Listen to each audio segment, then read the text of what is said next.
You could be forgiven for asking, what's happened to Ecuador? We live in constant fear because on a day-to-day basis when we go out to work, we don't know if we'll return or if we'll come back home in one piece. This is a story of how one country in South America has been transformed by the trade in cocaine. Ecuador sits between Colombia and Peru with a population of 17 million. It had been stable and safe. Not anymore. This week, 68 gang members were arrested after they stormed a hospital where a member of their gang was being treated. Also, this was the moment Ecuador arrested a top Colombian drug trafficker. The situation's been escalating for weeks. On the 7th of January, a powerful drug lord known as Fito vanished from his jail cell. Prison riots across the country followed, with the military trying to contain them. But dozens of prisoners escaped, hundreds of prison staff were taken hostage. There were bombs in the capital, Quito, too. And then there was this. A local TV station was attacked by armed men, live on air. Days later, the man leading the investigation into that was shot dead. And in the aftermath of the TV attack, this was the assessment of Ecuador's president. We are practically living in a state of war against terrorism. These are not organised crime groups, they are terrorists. Ecuador has gone from one of the safest countries in Latin America to one of the deadliest. According to a leading think tank, the nation's murder rate for last year is the highest in its history. And Ecuador's police say 80% of those murders connect to cocaine. But the drugs trade in Latin America is nothing new. So why is it having such an impact on Ecuador now? Well, first, we need to look at neighbouring Colombia. It's long been one of the largest cocaine producers in the world. And for years, the Colombian rebel group FARC controlled the drug trade there. But in 2016, FARC demobilized as part of a peace deal with the Colombian government. Most of its members stopped their armed resistance and stepped back from the drugs trade. This created a vacuum, which Mexican cartels and other organized crime would fill. As well as that, with the support of the US, Colombia has continued to clamp down on the drug cartels. That meant the cocaine trade was looking for somewhere that was easier to do business. It looked next door, and Ecuador wasn't equipped to deal with this.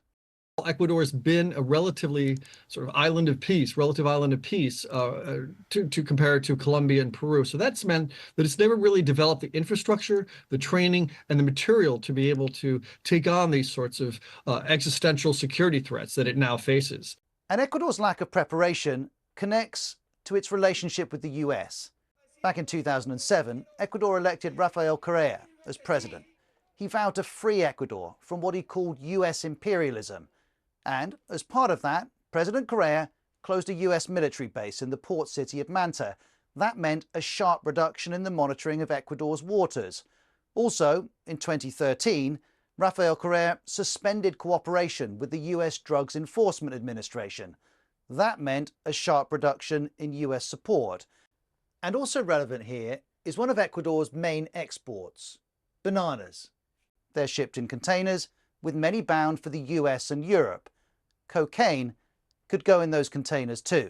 Put all of that together, FARC's demobilization, the clampdown in Colombia, Ecuador's disengagement with the US, a lack of security infrastructure, and the established export routes for bananas, and Ecuador was vulnerable when the cartels decided to make their move. Over the last few years, where we've seen this escalation of violence, this sort of gradual descent, or not so gradual, sometimes quite, surges and outbreaks of violence, there's been numerous states of emergency, 60 days, 30 days, and none of them have really sort of got to the root of the problem. President Correa left office in 2017. 2 more presidents would follow him. And then, in October last year, Daniel Noboa was elected president on a promise to crack down on violent crime. To do that, he'd need to deal with the criminal networks operating within Ecuador's notorious prisons, which are central to the cocaine trade. Not only have they been able to operate with impunity in the prisons, they've actually expanded their activities. An indication also of a certain amount of complicity within the security forces. In other words, many prisons in Ecuador are the base from which gangs coordinate drug trafficking. And that brings violence. Hundreds of inmates are being killed. In 2021 alone, over 300 died. But so far, efforts to break that connection between the prisons and the drug trade haven't worked. There's one final factor too: the people buying the cocaine. Because one estimate values Ecuador's annual cocaine exports at close to $1 billion. Others put it higher still. And 70% of Ecuador's cocaine exports goes to Europe. The busiest cocaine route in the world starts in Ecuador's main port and ends in Belgium, from where the cocaine is distributed across the continent.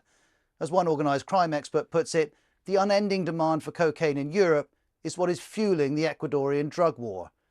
And the EU accepts that Europe is part of the equation.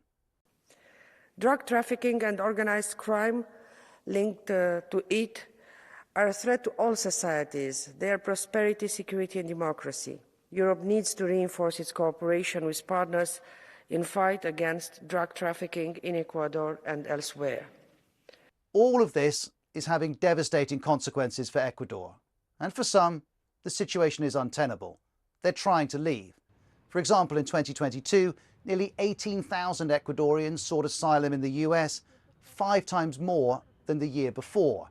Thousands of personal decisions with roots that reach back. In truth, the storm which has turned Ecuador from one of the safest nations in Latin America to one of the most violent has been brewing for years. Ecuador's predicament was a long time coming. It will take a long time to resolve too, because this is about supply and demand, about an inability to stop the exports, about the US and Europe's voracious appetite for cocaine, and about a country ill-equipped to be caught in the middle.